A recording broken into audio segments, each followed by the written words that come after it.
Al-Qaïda sur terre. On a vu la fois passée la pensée véhiculée par les techniques d'Al-Qaïda. Actuellement, on va faire ça sur le terrain. Qu'est-ce qui s'est passé exactement sur le terrain? Dans ce contexte, on va aborder d'abord ce qui s'est passé en Afghanistan entre 89 et 92. Et puis, on va savoir la stratégie d'Al-Qaïda. Donc, d'abord, après la mort d'Azzam, c'est le groupe du djihad égyptien, d'Ayman Dawahiri, qui a pris la place du groupe d'Azzam. Ils se sont un peu autoproclamés représentants de cette ligne djihadienne.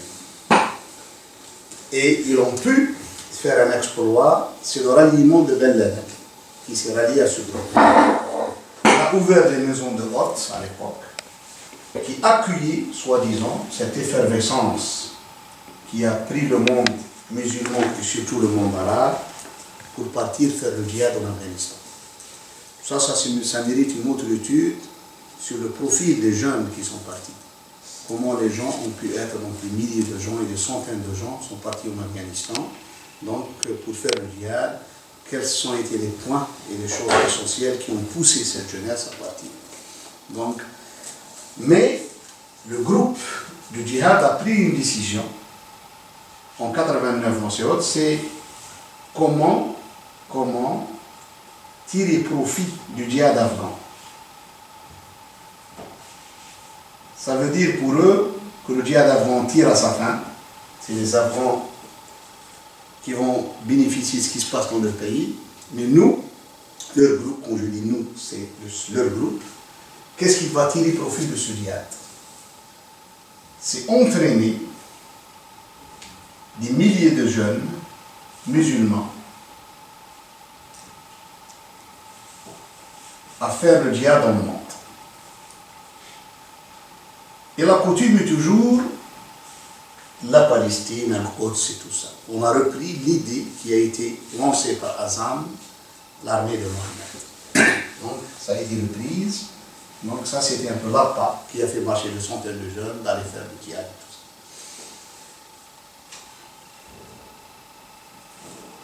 ça. En 92, à la chute de Kaboul, parce que je ne veux pas parler des gens qui sont partis, et puis les camps d'entraînement qui sont installés là-bas. Donc, il y a eu beaucoup de jeunes qui sont partis, ça mérite une autre étude. Donc, cartographie des jeunes qui sont partis, qui les a poussés, qui les a entraînés, qui les a endoctrinés, donc pour aller partir. Quel est le terreau, donc, où ces gens-là ont puisé cette force de jeunes qui est parti faire le djihad. En 92, il y a eu la chute de Kaboul. À la chute de Kaboul,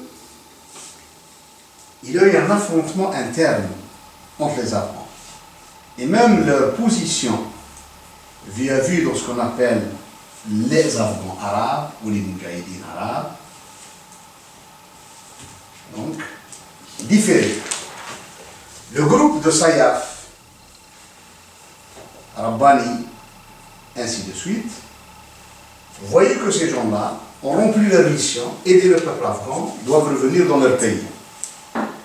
Par contre, le groupe de Hikmatyar, au contraire, il a été favorable à l'intégration de ces gens-là dans son groupe. Et puis, ces deux clans-là ne sont pas mis d'accord du tout. Et leur affrontement a été à l'origine de l'apparition de talibans en 1996.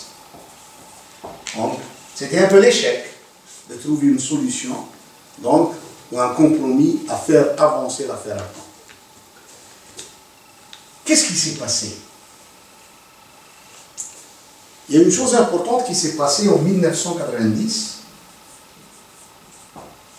90, c'est la guerre du Golfe, la première guerre du Golfe.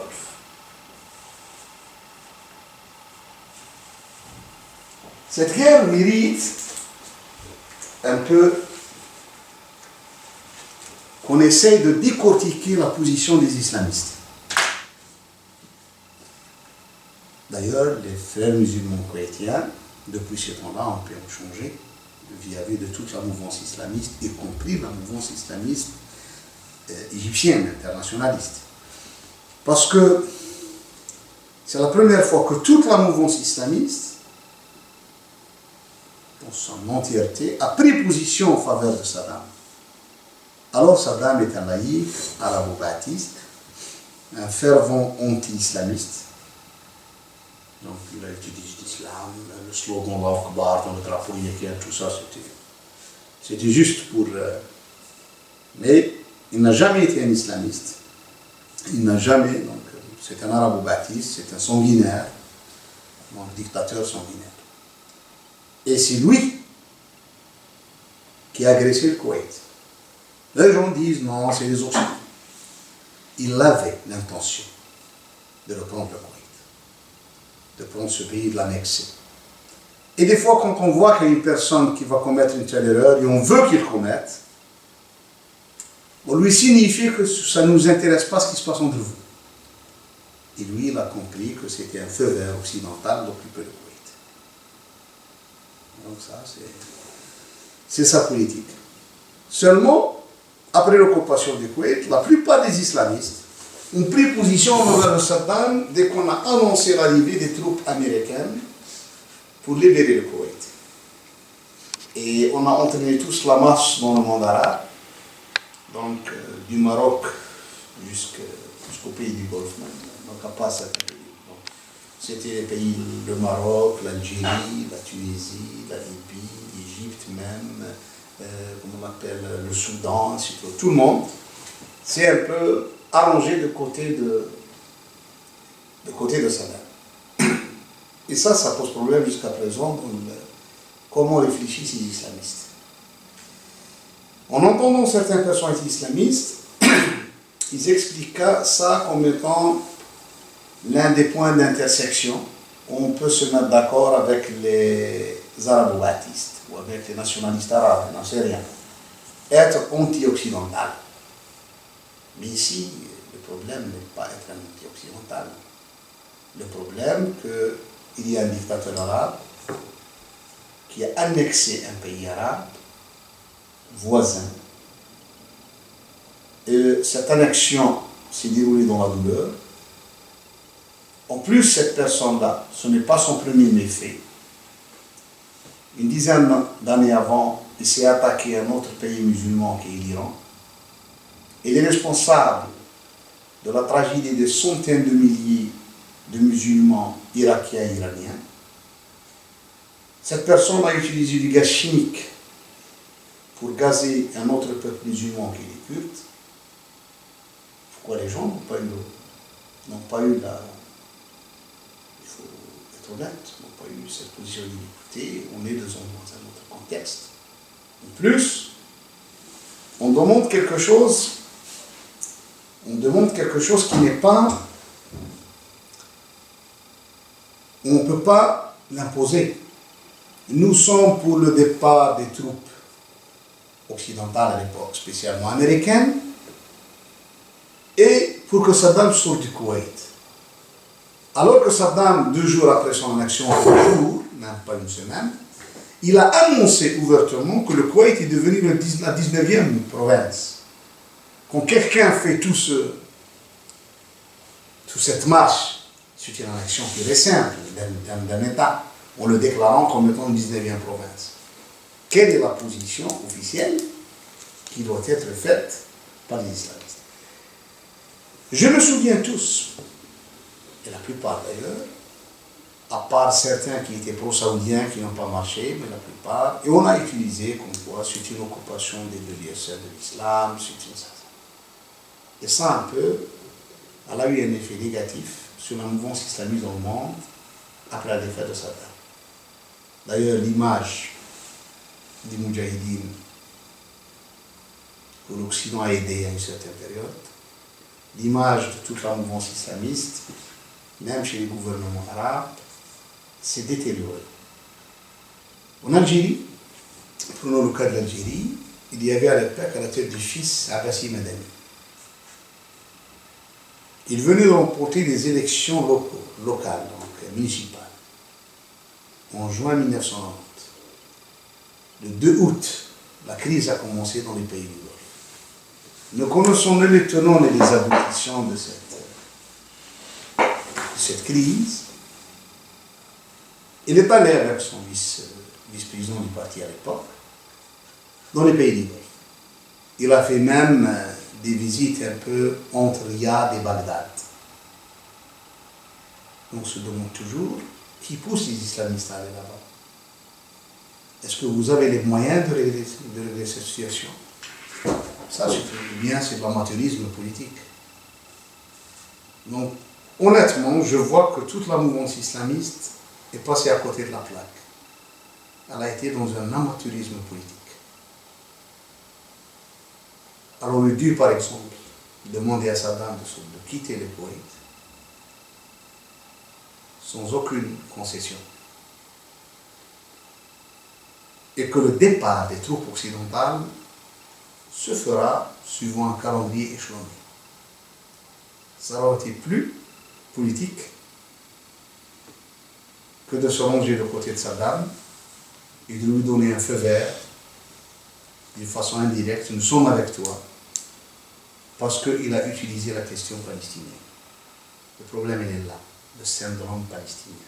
L'utilisation de cette question palestinienne par pas mal de politiciens, d'aventuriers, d'islamistes, de tous bords.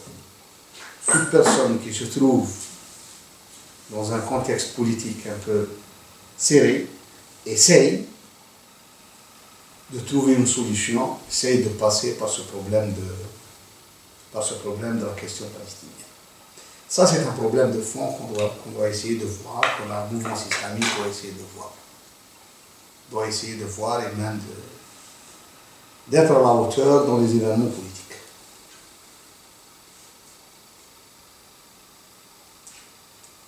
C'est pour ça les affrontements entre les Afghans ont poussé ce groupe-là à quitter l'Afghanistan pour le Soudan.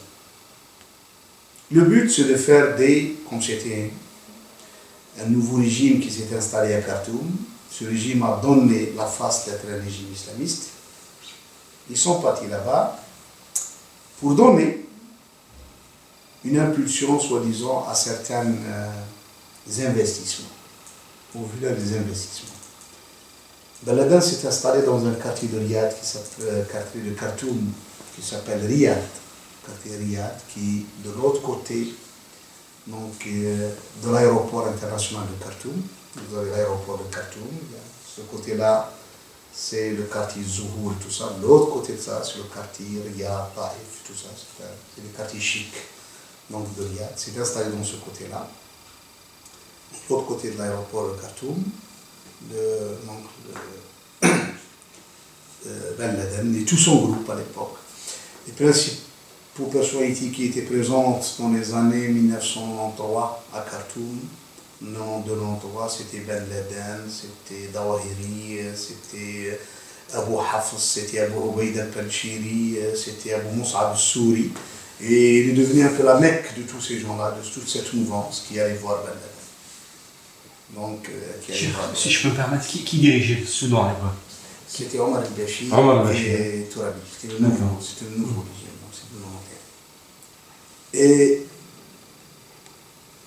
il y a eu l'avènement de la Somalie, l'arrivée des troupes américaines en Somalie, et ce groupe-là à l'époque, il a fait sa première incursion en Afrique en faisant une alliance avec le fils de Haïdid. Donc le général Haïdid, son fils, donc était un allié d'Al-Qaïda. Et la personne qui a commencé à faire les premières cellules en Somalie, en Kenya, en Tanzanie, dans ces pays-là, c'était Abu Ubaid al-Panchiri, qui est mort dans le lac Victoria en 1995. Donc il est mort dans les lacs africains. Et pour eux, ils ont été derrière le départ des Américains de la Somalie. Je me pose toujours cette question, quand je vois toujours les Somaliens mourir dans les cales des bateaux, qui transporte des milliers de réfugiés, parce que la plupart des réfugiés africains qui viennent via la Libye viennent de la Corne de l'Afrique. En Somalie, à l'absence de l'État, est-ce que ça valait la peine à l'époque de dire aux Américains de partir? Bien, le meilleur moyen aurait été de négocier et d'essayer de tirer profit de la présence américaine et de bâtir un État. C'est un problème que les islamistes doivent bien essayer de réfléchir. Parce qu'actuellement, le Soudan est un pays sans État, plutôt la Somalie est un pays sans État, sans représentation diplomatique. C'est des chefs de tribu où chacun fait ce qu'il veut. Donc après, c'est un grand retour en arrière.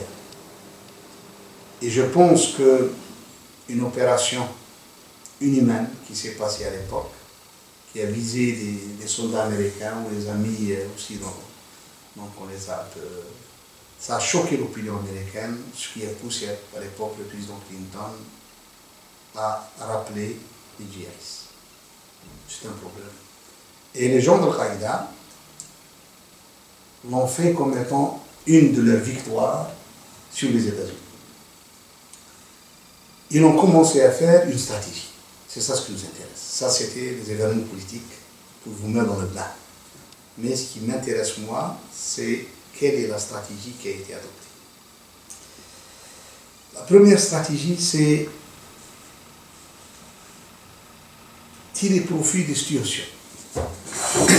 Tirer profit des situations. Qu'est-ce que ça veut dire, tirer profit des situations? Envoyer des gens, comme eux, en Afghanistan, qui ont accueilli beaucoup de gens de la plupart des pays musulmans, endoctrinés dans leurs idées, on les envoie dans les pays où les problèmes commencent. C'est tirer profit de la situation. À l'époque, nous avons des pays qui étaient en pleine crise, l'Algérie. Puis on a eu le problème de la Bosnie. Puis il y a eu l'Égypte. Puis nous avons aussi la Tchétchénie qui est venue. Donc c'était un peu ces 4-4 dans les années 90. Donc, où Al-Qaïda est intervenu. Quand je dis tirer de la situation, profit de la situation, elle envoie ces gens qui sont généralement originaires de ces pays-là pour voir la situation et faire une étude de la situation. Dans la stratégie, il y avait 2 points essentiels. Ça, vous devez l'écrire. L'ennemi rapproché, bien l'ennemi proche, et l'ennemi loin. Qu'est-ce que ça veut dire ça? Quand ils disent l'ennemi rapproché, ou l'ennemi proche, c'est les gouvernements dans les pays arabes. Quand ils disent l'ennemi loin, c'est l'Occident et en tête les États-Unis d'Amérique. Et c'était la question. Est-ce qu'on peut faire la guerre directement à l'ennemi proche ou bien à l'ennemi loin? La stratégie en 92 jusqu'à 97 était basée sur l'ennemi proche et pas l'ennemi loin. Il y a eu un changement en 97, dont on va en parler après. Ce changement-là, c'était donc en 97 qui s'est fait. Et pourquoi? Je vais vous expliquer pourquoi. Je prends comme idée ces 4 pays pour donner un aperçu comment ils ont fonctionné. Tirer profit de la situation, je prends l'Algérie comme exemple et je rentre un peu dans l'affaire algérienne. Je ne veux pas faire l'affaire algérienne, soyons clairs, parce que hier, on m'a trop posé la question sur le fils. J'ai dit non, je ne suis pas dans ce contexte-là. Je suis dans le contexte de l'infiltration d'Al-Qaïda dans l'affaire algérienne. Comment elle est venue, comment elle a débarqué. En 89, quand le fils s'est fait, personne ne parlait d'Al-Qaïda. La majorité des Algériens qui ont voté le fils ne connaissaient pas Al-Qaïda. Ils n'avaient pas d'allégeance, ils ne le connaissaient pas, il n'y avait aucun lien avec Zawahiri, ni avec la pensée d'Al-Qaïda. Comment Al-Qaïda a pu récupérer cette affaire algérienne? Donc, elle a envoyé en 91, quand il y a eu la grève des fils. La grève a commencé au mois de mai 91, elle a duré 12 jours jusqu'au début juin 91. La grève elle a un peu fait d'une façon indirecte un soulèvement, c'était quelque chose de national, de très grand, de très important. Un grand soulèvement au niveau national qui a été préparé à l'époque. Et c'est là où les gens d'Afghanistan ont commencé à débarquer en Algérie. Ce qui les a aidés, c'est cette effervescence populaire. Le fils en lui-même regorge une base qu'on appelle salafiste, qui est la plus vulnérable aux idées d'Al-Qaïda. Et le fils en lui-même, dans sa marche, plutôt pas la marche, donc ça s'appelle en arabe le hamish, dans la marche du fils, il y avait certains groupes ou groupuscules qui n'étaient pas loin des idées d'Al-Qaïda. Pourquoi? Parce que ces groupuscules-là de l'époque dataient des années 80. Dans les années 80 en Algérie, il y a eu un mouvement islamique armé qui était appelé le Mehia. Il était dirigé par un certain Bouyali, avec ses deux lieutenants, un certain Chibouti et un autre, c'est Mansouri Maliani. Deux personnalités.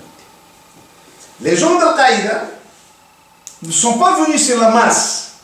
Ils savaient que la masse, certes, il y avait des salafistes, il y avait ce qu'on appelle les algérianistes, il y avait ce qu'on appelle les indépendantistes, qui n'étaient pas reliés à l'époque à un groupe islamique, il y avait ceux qui étaient plus ou moins dans leurs idées frères musulmans, et ainsi de suite. Donc c'était un peu hétéroclite.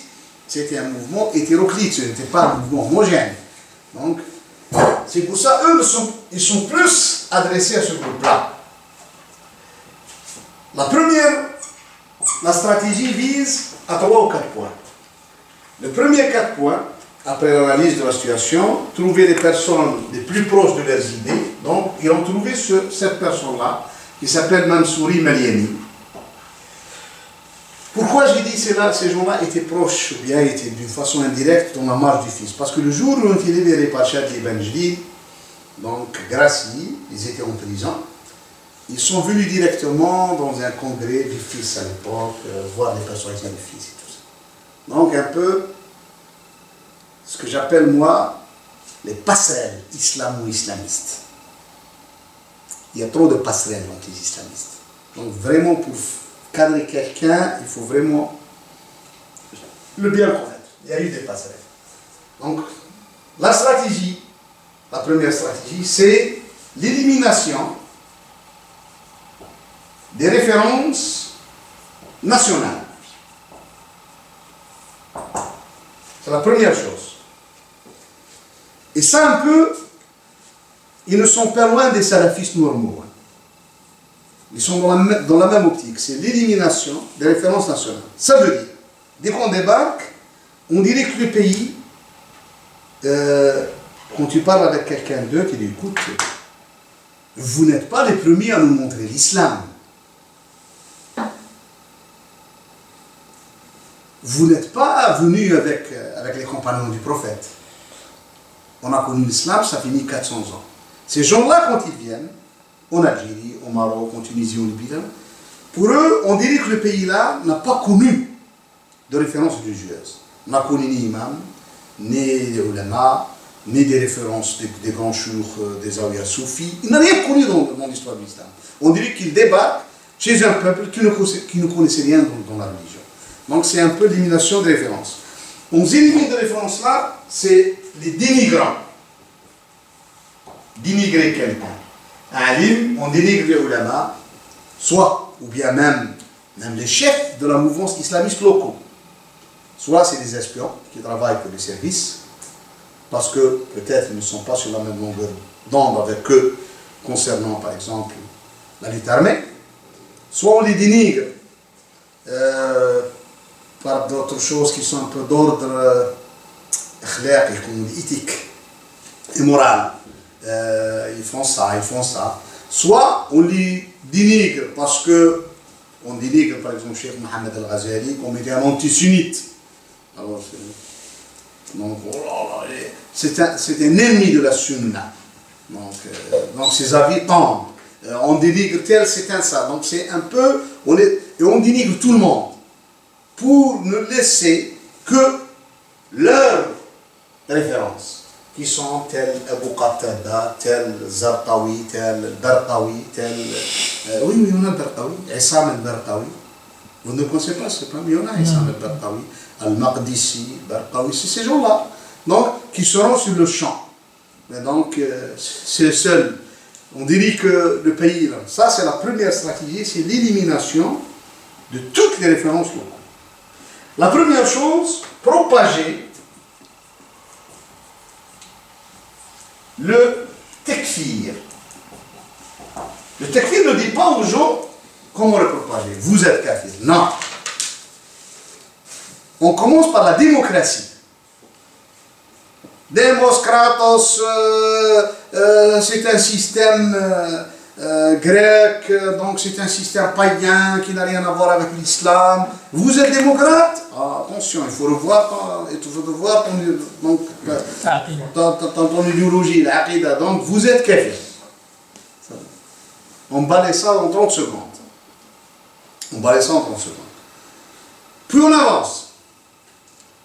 Les personnes qui se font de la politique, qui rentrent dans ce système démocratique, les partis politiques, tout ça, sont tous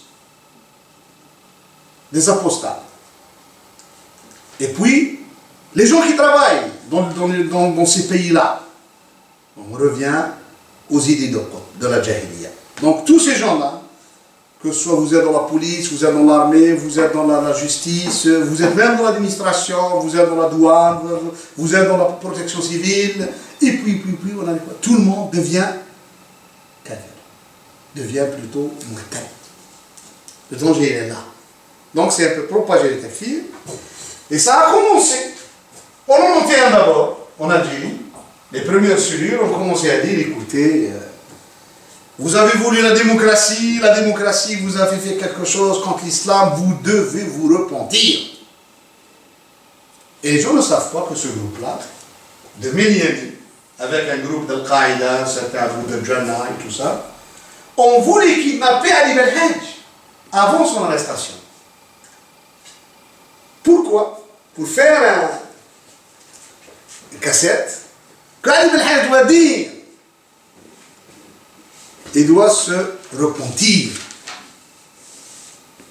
Les gens ne savent pas ces informations, mais c'est des vraies informations. Il doit se repentir parce qu'il est allé faire de la démocratie.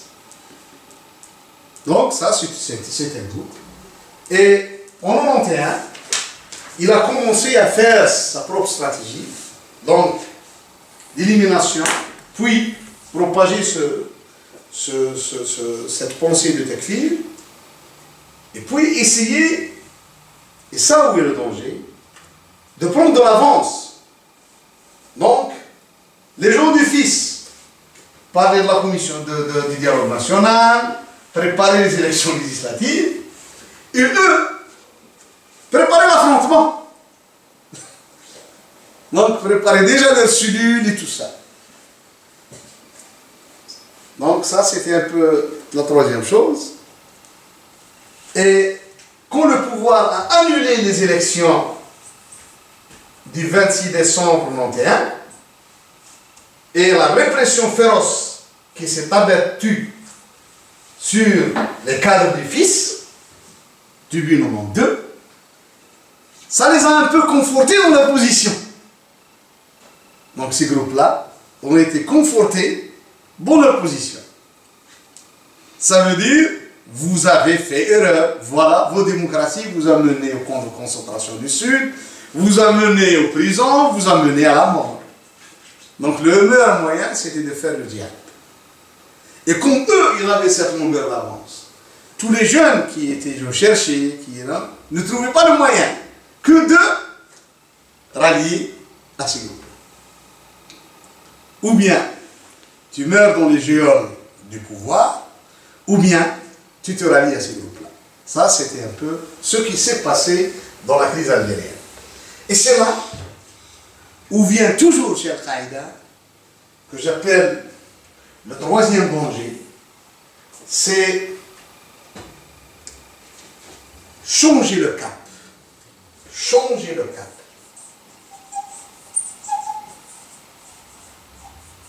Changer le cap des affaires politiques en des affaires d'ordre dogmatique. Donc on sort que c'est des problèmes politiques qui doivent être réglés politiquement, à cause des problèmes dogmatiques.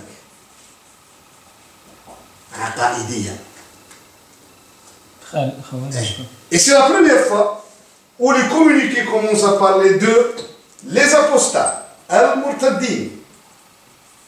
Et on fait sortir tout un panel de fatwa, tout un fiqh qui parle de al-ta'if al-mumtani'a, les communautés. Donc, parce que pour eux, les apostats au temps du calife Abu Bakr, c'était une communauté qui s'est défendue avec les armes. Donc, comme ça, al-ta'if al-mumtani'a, on a fait sortir tout ça. C'était dans les années 92. Et bien, comme les jeunes étaient déboussolés, et je peux dire plus, avec un manque véritable donc, de savoir l'évolution des fiqh, l'évolution des écoles juridiques, l'évolution de tout ça, donc la plupart ont rallié ces idées-là. Et ce groupe-là a fait la première main sur la question algérienne quand il a réussi en début 93 dans une réunion au Maroc, à Oujda, dans un hôtel qui s'appelle Laetitia. Il y avait la Yada, donc, qui était l'émir de Jaïa.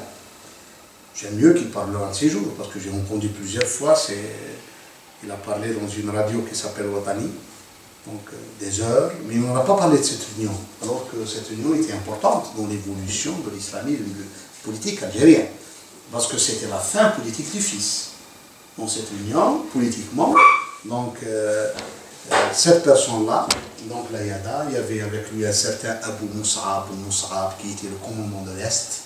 Il y avait, oui, qui représentait Al-Qaïda à l'époque des Afghans, c'était certain Abu Layth. Donc, et ce groupe d'Al-Qaïda a imposé, il a dit, nous vous donnons tous, tout ce que vous voulez, armes et argent, à une condition, le non, c'est le Jaïa. C'est de maintenir le non, le groupe islamique armé, et pas de représentativité politique. Et tout le monde a accepté. Le fils était présent ou non? Non, il y avait des personnes. Le fils était à l'époque, il était hors jeu. Il avait une cellule qui s'appelle la cellule de crise et tout ça. Donc c'est pour ça que j'ai dit, nous ne faisons pas l'histoire du fils. On est en train de comment le GIA est intervenu. Donc comment Al-Qaïda est intervenu. C'est ce clan-là qui a été dans le GIA à l'époque. Et la personne qui était le plus dynamique, c'était deux personnes. Une personne à partir de Londres qui s'appelle Abu Qatada par ses fatwas, et un autre qui était en Espagne, il est venu ici en Belgique et tout ça, qui s'appelle Abu Mus'ab. C'est un Syrien, Abu Mus'ab. Donc celui-là était le plus virulent, avec celui qui encadrait les jeunes qui partaient avec un grand livre, comme je vous ai dit, qui s'appelait à l'époque la Tajriba Souria, l'expérience syrienne. C'est un grand livre comme ça qui parlait de, soi-disant, que les frères musulmans syriens nous ont trahis, donc ont trahi ce clan djihadiste de Uqla. Je ne sais pas si je vous ai parlé de ça. Donc il parlait de ça. Et il donnait aussi des petites cassettes à l'époque audio, moi j'en ai entendu à l'époque, où il déclare que le fils a fait erreur, il ne faut pas être avec lui et tout ça. Donc ça, c'était un peu ce moment-là qui a mis, ça c'était ça, la première, que j'appelle la vraie percée, où le maquis un peu échappe au fils. Donc les gens du fils à l'époque, tous, que ce soit à l'époque, il y avait ou bien ceux qui ont fait, donc tous les politiciens du fisc qui étaient dehors, ou qui étaient même à l'intérieur du pays libre, étaient un peu hors circuit, ne savaient pas ce qui se passe dans le maquis, n'avaient pas de contrôle sur les maquis. La deuxième chose qui s'est passée d'une façon, quand je dis, il n'avait pas en tant qu'institution, peut-être il y avait des éléments du fils qui étaient impliqués, des choses comme ça. C'est vrai. Ils sont encore vivants, peut-être. Oui. Ils sont encore vivants, ces personnalités. Abou Moussab, Abou Qatada, etc. Oui. Ils sont encore vivants? Oui. Ah, ok. Abou Qatada, il a eu un jour d'aller jugé, et Abou Moussab, il a été arrêté par les Américains, transféré Diego Garcia, puis il a été remis aux Syriens à l'époque 2005, tout ça. Il a été relâché aussi par Assad. Donc, Il vit en Syrie actuellement? oui, il a été retourné. Ça, c'est notre très dommage. Je ne peux pas en parler plus. Donc ça, c'est un peu, ces camps-là, donc on joue un rôle dans l'affaire algérienne. Et on peut dire que l'année 93, ça a été un peu, où l'affaire algérienne a basculé d'une affaire politique, donc, où un régime militaire a confisqué le choix du peuple, donc, à un affrontement. Donc, au lieu qu'on parle de retour à la démocratie, de retour au choix politique, ces gens-là, le GIA, nous ont menés dans la stratégie de Al-Qaïda, du Takfir. On a commencé d'abord à universaliser le combat, l'assassinat des étrangers, français, belges, vietnamiens, serbes, croates. S'attaquer à tous les corps de l'État. Les pompiers, la douane, à tous les fonctionnaires de l'État, les impôts, à la société civile, journalistes, tout le monde. J'ai appelé ça l'universalité du combat. Ça, c'est la première stratégie. Donc, c'est l'universalité du combat. Au lieu d'en parler, le retour au choix du peuple, on est rentré dans l'affrontement avec la société. Tout le monde est devenu takfir, jusqu'où Abou Qatada a autorisé par sa fatwa en 95, mars 95, l'assassinat des femmes et des enfants.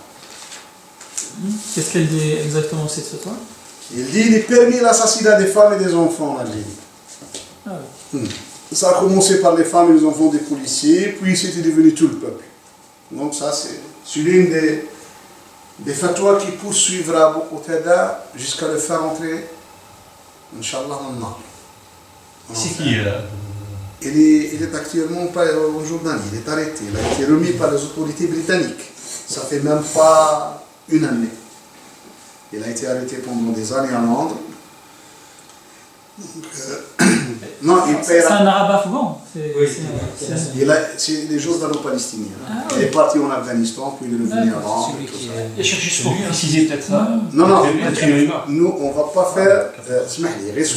On ne va pas faire la biographie d'Abou Qatada ou de tel ou tel Non, personne. pas c'est Moi, je parle des idées. Ouais, justement, sur cette fois justement, enfin, j'en ai entendu parler début des années 90 ici, que même Ali El-Hajj donnait, il a fait une fatwa où il a cité même, je veux dire, les combattants là-bas, a tué par exemple un policier, il a tout à fait le... Non, c'est fort possible. Mais je n'ai pas vu... Je n'ai pas vu...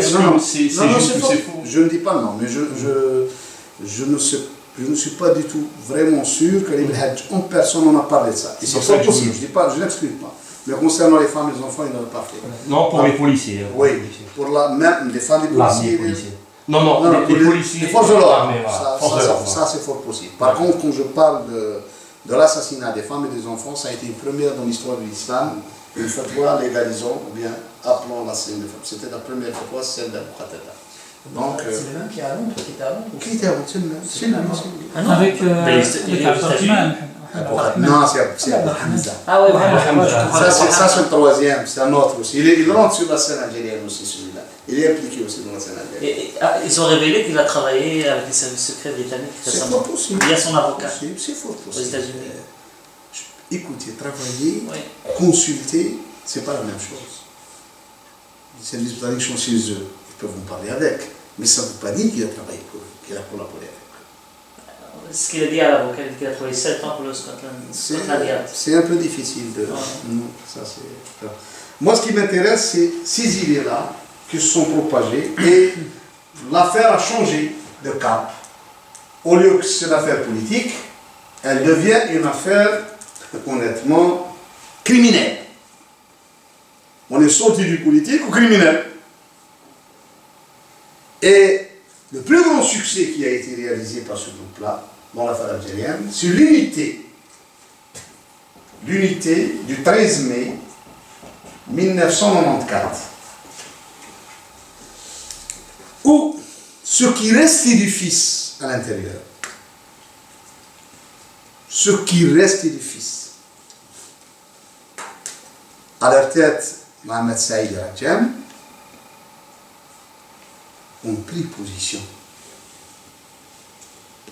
ont signé, lui, eux deux, au nom du fils, Makhloufi, au nom de ce qu'on appelle mouvement de l'État islamique, Harakat al-Dawla al-Islamiyya, et Abu Abdallah Ahmed, de son vrai nom Chérif Goussmi, ont signé ce qu'on appelle le pacte de l'unité.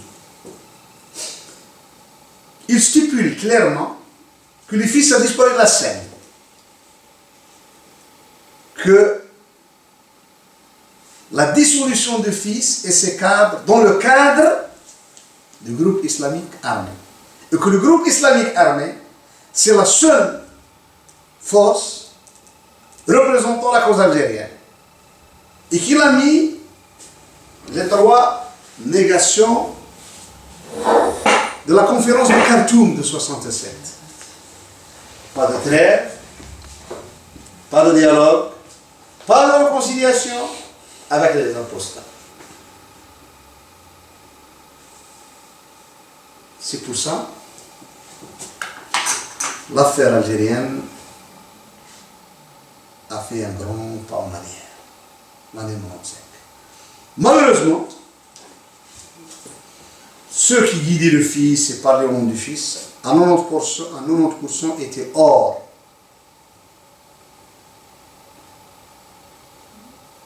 N'étaient pas à la hauteur politique de la situation. D'ailleurs, beaucoup n'ont pas pris position contre l'unité. Au contraire, le groupe des allinéanistes a été favorable à l'idée de l'unité, de faire dissoudre le fils. Maintenant, il essaie de sculpter, il ne parle même pas de fuir et tout ça, mais on ne peut pas faire l'histoire. Les algérianistes seront rattrapés par la période du Jaïa. En arabe, c'est quoi les algérianistes? Al-Jazara. C'est le groupe de Haddam, de Zawi, de Mohamed Saïd, de tout le groupe dessus, tout ça. Ils seront rattrapés par la période de leur appartenance au Jaïa. On ne peut pas.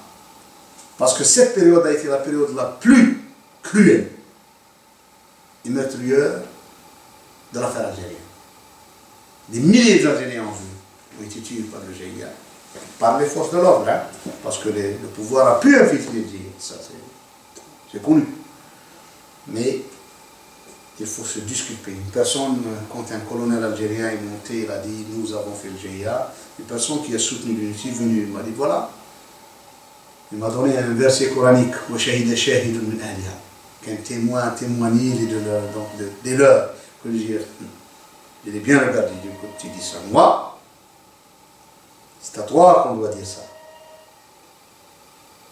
Parce qu'il faut se poser toujours la question de quel côté tu étais en 94, 95, 96. Je dis, moi, si c'est des gens qu'on vous avait dit des services, je n'étais pas avec eux. Si c'était des criminels, je n'étais pas avec eux. Toi, mon coco, si c'était des criminels, tu impliquais jusqu'au cou. Si c'était des agents des SR, tu impliquais jusqu'au cou. Qu'est-ce qui a poussé ces gens à se rallier à l'Algérie? Personne, honnêtement, je le dis en toute honnêteté, et ça c'est une chose que je vous demande de le faire dans votre vie. c'est avoir ce que j'appelle husn al-taqdir, la bonne appréciation, analyse et tout ça. Parce que si on rate la bonne appréciation, une première fois, et on ne fait pas un mea culpa, on se trouve dans une logique d'entrisme. Toujours, je rentre dans des choses dont je ne sais pas comment sortir. Et c'est à eux de donner la réponse. Jusqu'à présent, on ne veut pas en parler. On ne veut pas dire où on est rentré, pourquoi, on a fait horreur. Non. On essaye de passer au-dessus de tout ça. On dirait que ça n'a pas existé.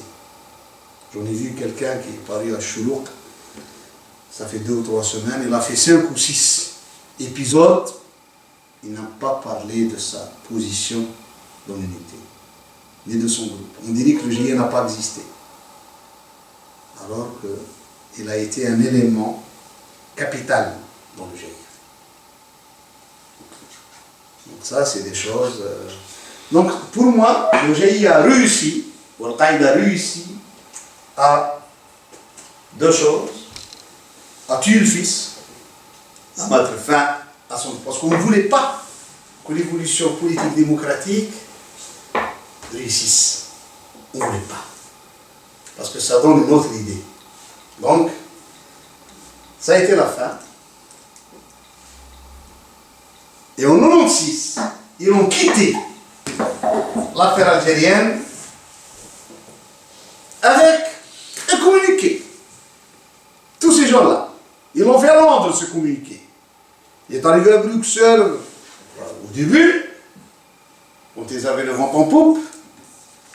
Ils avaient un journal qui s'appelle Ansar, où Abou Qatada écrivait, Abou Moussab et tout ça, il était distribué ici, partout en Europe, et ici même dans les mosquées bruxelloises. Et dans certaines grandes mosquées bruxelloises, qui étaient impliquées jusqu'au cou avec ce mouvement-là. Donc, mais, en 1996, suite à 2 choses, bien 3 choses.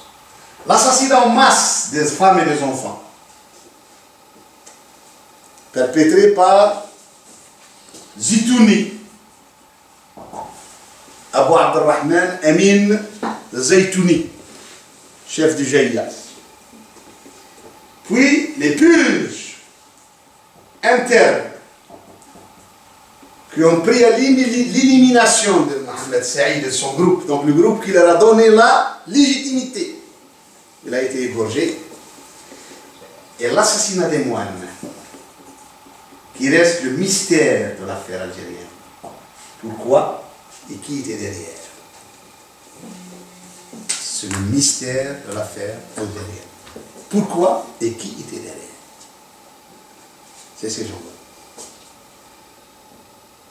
Quand ils ont vu que les choses tournent mal, il a suivi un communiqué distribué à Abou Moussab, à Abou Qatada, y compris Tarek Maroufi, qui était ici à Bruxelles, un Tunisien, a fait un communiqué, il l'a distribué ici à Bruxelles dans les mosquées, je l'ai vu à l'époque. Aussi, il dit qu'il n'a pas de lien avec le GIE, avec ce groupe-là.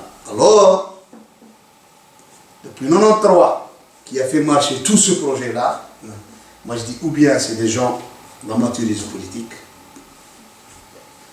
ou bien c'est des irresponsables. Après avoir mené toute une mouvance à sa fin, on quitte le bateau, sans faire même pas de mea culpa. En plus, les islamistes, c'était un concert qui a fait son apparition dans l'évolution de l'islamisme international. Personne n'a pris position. J'ai sillonné toutes les mosquées européennes, j'en ai parlé de ça. Attention, c'est un concert, il va vous tuer. Et ça n'est pas. Il y a des gens qui disent non, c'est nos frères. Ça m'a été dit. Et même on nous a pris pour des gens qui travaillent pour le pouvoir. On ne l'est pas. On a souffert du pouvoir. Je suis la seule personne que le pouvoir a tué son père, parmi tous les gens qui sont en Europe, les islamistes algériens. J'ai payé le prix fort. Mais je le dis honnêtement, non. Ça, il y va de l'image de l'islam. Il ne faut pas salir l'image de l'islam. On peut nous tromper, il ne faut pas salir l'image d'une grande religion. Jamais. Parce que toute personne qui se veut représentant de l'islam ou des mouvements islamiques doit prendre en considération deux choses. S'il ne les fait pas, il passera la trappe devant Allah Azza wa Jalla. La première chose, c'est l'image de la religion musulmane elle-même. C'est le prophète. Le prophète, c'est la seule. Il a refusé de tuer un de ses compagnons. On lui a posé pourquoi. Il a dit, est-ce que les gens, voilà ce qu'ils vont dire, que le prophète tue ses compagnons. Ça va ternir l'image de l'islam. Comme ça, il a dit en arabe, c'est l'image de musulman. Donc, si vous faites, vous êtes Cheikh Zawiya Soufi. Vous êtes un grand imam alim qui fait la prière des gens, qui donne tout ça. Vous êtes un mufti. Vous êtes un professeur de religion islamique. Vous êtes un chef de parti islamique. Il faut que vous mettiez deux choses. L'image de la religion musulmane et les intérêts des musulmans. Où vous avez pris les musulmans. Parce que, j'ai dit à un chef, une fois, une personne de cette mouvance que j'ai rencontrée en Allemagne, je dis, écoute, la jeunesse islamique, c'est une jeunesse dans le monde musulman, c'est des milliers, des millions de jeunes. Ces gens-là ne vous appartiennent pas, ne sont pas votre propriété. Ces gens-là appartiennent à leur père et leur mère. C'est eux qui les ont enfantés. C'est eux qui ont bataillé dur pour les élever, et pour les nourrir, et pour les éduquer, pour leur donner un bon enseignement. C'est pas que vous venez ici dans les mosquées, allez partir en Afghanistan faire les... Alors qu'il a une mère qui l'attend, il a un père qui l'attend, il a dit pourquoi jouer de l'avenir des gens? Si c'était vos fils, est-ce que vous allez jouer avec ça? Il faut dire cette mouvance ce soir. Cessez de jouer avec ce que j'appelle l'innocence de la jeunesse. On trouve quelqu'un à l'âge de 16 ans, 17 ans, un jeune, désœuvré. Et des fois on est fort, on veut changer le monde à l'âge de 18 ans. Il ne faut pas dire écoutez, oui, nous avons besoin de toi, mais fais tes études. Fais tes études. Essaie d'être bénéfique pour la société. Tu as une mère, tu as plusieurs. Honnêtement, dans les années 90, si j'espère qu'Allah me récompensera, j'ai joué un rôle modérateur dans pas mal de jeunes. Et j'étais dans la mouvance algérienne. Il y a beaucoup de tu n'as pas. Travaille, lis, rentre à l'université, fais ton travail, fais de l'argent. Tu en auras toujours besoin dans ta vie. Tu en auras toujours besoin. Ne perds pas ta vie. Nous, on est en train de courir pour une chose parce que nous sommes montés dans un train qui n'a pas de frein, il n'a pas de marche arrière. Le train d'Abbasi Medani, je dis, n'avait ni frein ni marche arrière. C'était un problème dans la politique. C'était un peu, je le dis honnêtement, c'était de la... Je ne veux pas parler du fils, juste pour donner quelque chose, et moi je me prends, c'était un peu de l'adolescence politique. On est monté dans un train, où il n'y avait ni frein ni marche arrière. Donc c'est pour ça, attention, ne montez pas dans un train sans que vous sachiez ni qui le guide, ni quel est son profil. Donc, vous trouvez... Imaginez si vous allez vous trouver dans un avion avec un fou qui guide l'avion. Je me souviens dans un avion égyptien, j'ai vu ça, c'est Aircraft. Là, un avion égyptien qui c'est aux États-Unis. Il y avait beaucoup de personnes qui sont mortes et tout ça. Et on a tous parlé d'un certain bateau, et vous avez dit qu'il est un peu malade. Le copilote. Je ne sais pas si vous avez entendu ça. Ça fait une dizaine d'années. Un avion égyptien égyptaire qui s'est écrasé quand il a pris New York de Washington, vers l'Égypte, vers le Caire. 2 heures après, ou bien 1 heure après ça marche, et il est tombé. Donc, il est tombé en mer. Donc, et on a essayé tout. L'enquête est allée sur le profil à l'époque de copilote, on dit qu'il a voulu se suicider. Toi, tu te suicides, tu prends avec toi. Je ne sais pas combien d'êtres humains. Donc, même dans la politique comme ça, il ne faut pas monter avec quelqu'un qui, peut-être, il va se suicider. On ne doit pas prendre toute une mouvance, ni toute une... Mais c'était l'amateurisme politique. Enfin, je ne veux pas vous faire sortir du sujet, cher. Il y a une chose qui m'a, subhanallah, avec les années, j'ai du mal à comprendre, enfin, en parlant du cas de Zetouni. Je suis né, j'ai grandi en Algérie. C'est un gars qui habite dans un quartier populaire à Alger. Comment se fait-il, cher, un gars qui n'a même pas fait son primaire, il arrive à voir, enfin au-delà de l'incitation qu'on fait ici, même ici, vous savez que les jeunes d'ici, comment on arrive à les endoctriner, à les envoyer en Syrie un peu partout. Peut-être qu'ils partent un simple combattant et tout. Mais comment on a pu faire, par exemple, d'un gars comme Zetouni, qui pouvait diriger des brigades, des milliers de personnes, alors que il a ni le... Ça, c'est aux gens du GIA de vous expliquer. C'est pas à moi, toi. C'est aux gens qui étaient au GIA. Personne ne veut écrire sur cette langue. Parce que je sais qu'il y a de l'infiltration. Je sais qu'il y a de l'infiltration. Mais je peux te dire une chose. Je me suis toujours... j'ai fait mes propres recherches dans ça. Et que Zetouni était présent à une réunion importante des islamistes algériens de l'aile armée, en 92, qui s'appelle la réunion de Temesguida.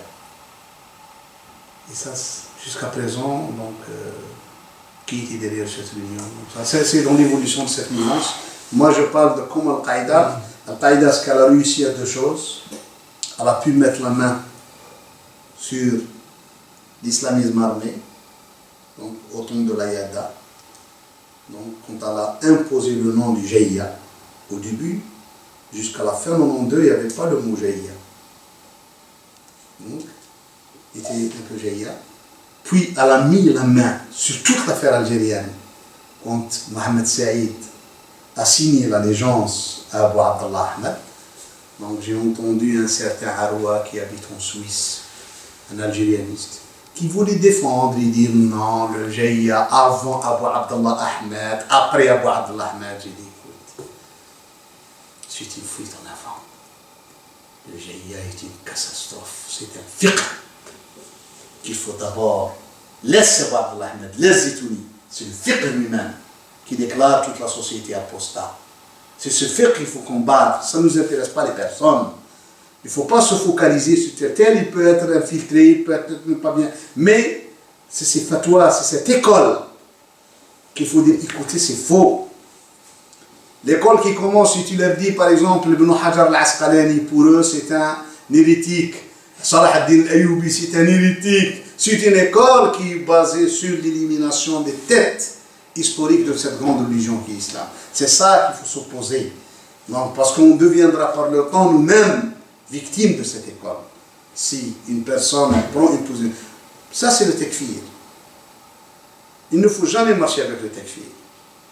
Il faut laisser, l'islam est vaste. Il faut laisser à l'islam cette grandeur et largesse. Il ne faut pas marcher avec les tekfir, avec l'élimination des gens et tout ça. Non, non, ça peut se retourner contre toi. Donc, si tu émis un avis, si tu parles de quelque chose, on va voir, toi aussi tu...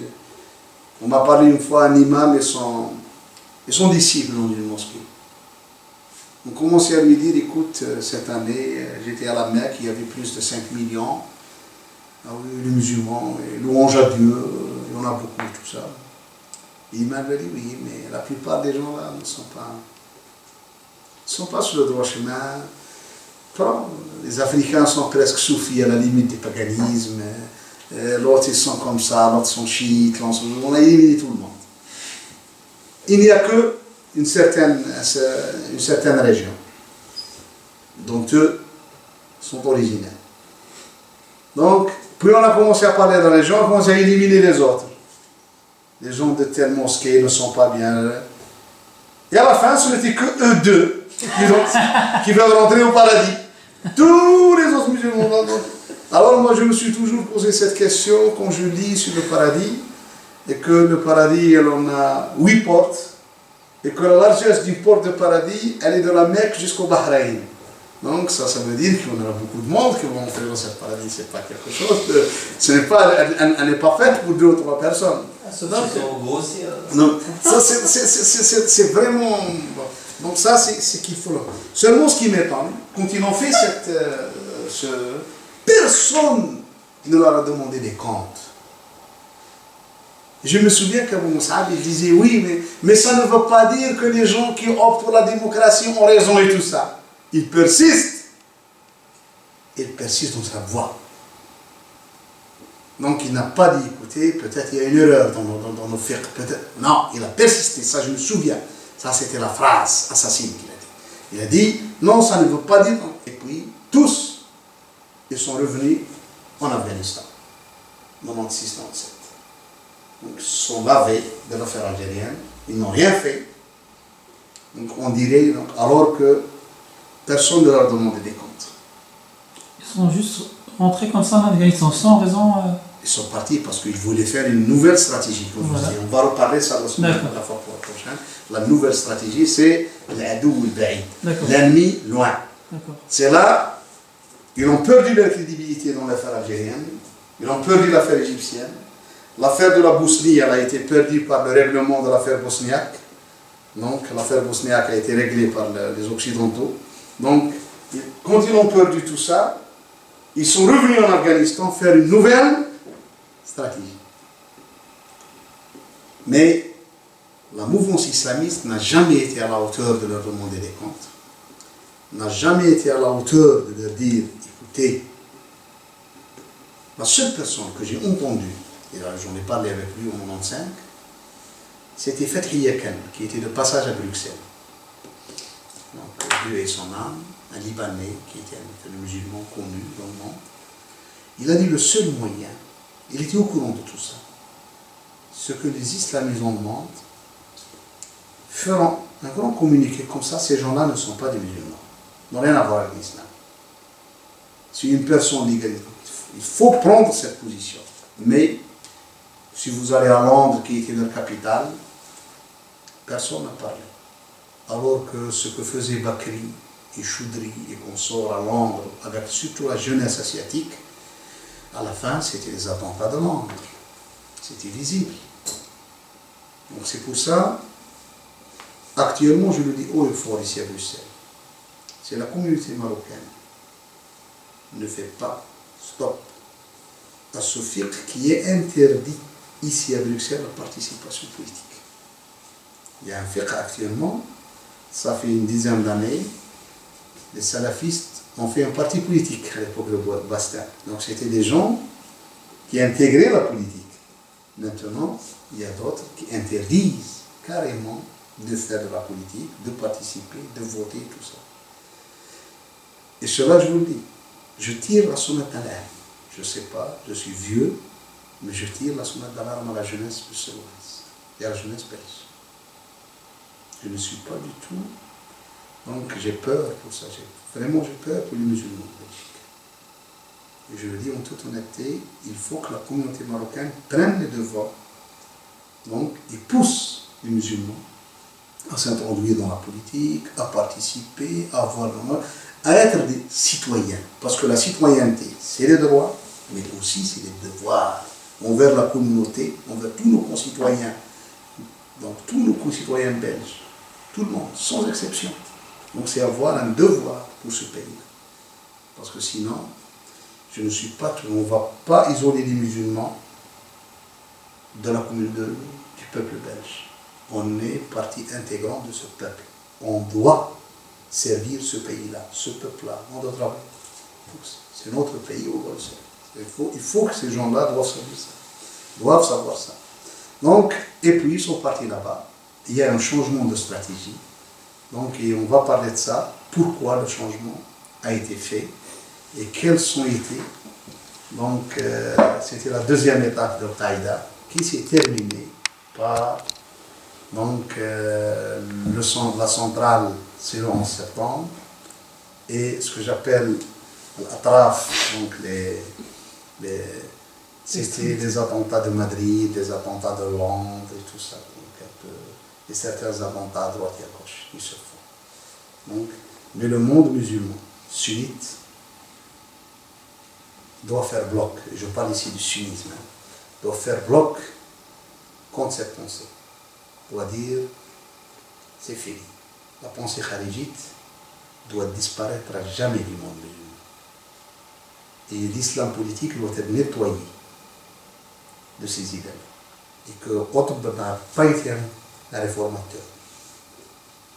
Il faut le dire honnêtement, que la pensée de Qutb a été une catastrophe.